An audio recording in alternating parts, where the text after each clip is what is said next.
This exercise is called a ball pass. So if you do not have a stability ball at home, you can just pretend to have a ball when you're doing the movement, and I'll kind of explain that to you as we go through it. So I usually use a 55-centimeter ball. They come in different sizes and it really depends on your height.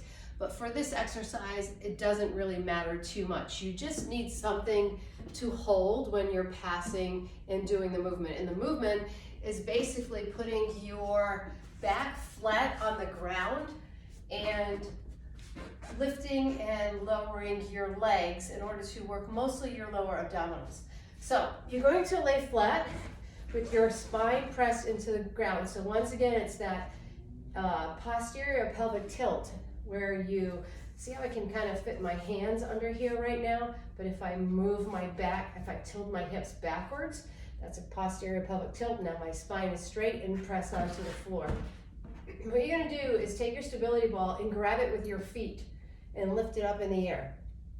Now as I lower the ball, I'm trying to hold my back flat to the floor so that my abs have to engage.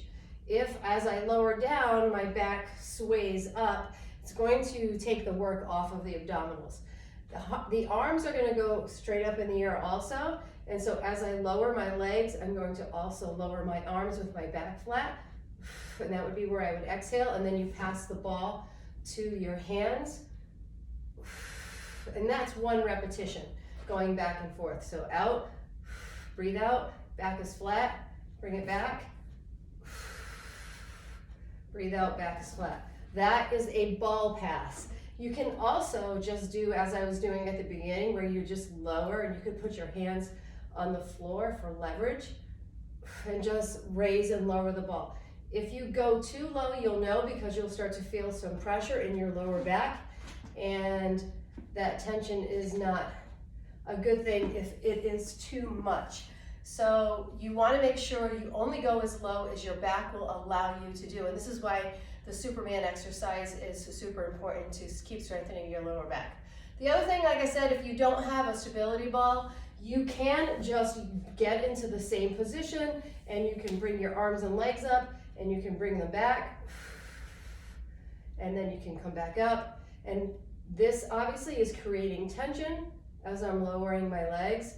And right here, if I hold it, I really feel my abdominals. And when I bring them back up, or you could even pull your legs in, then you're gonna take the tension off of your abdominals.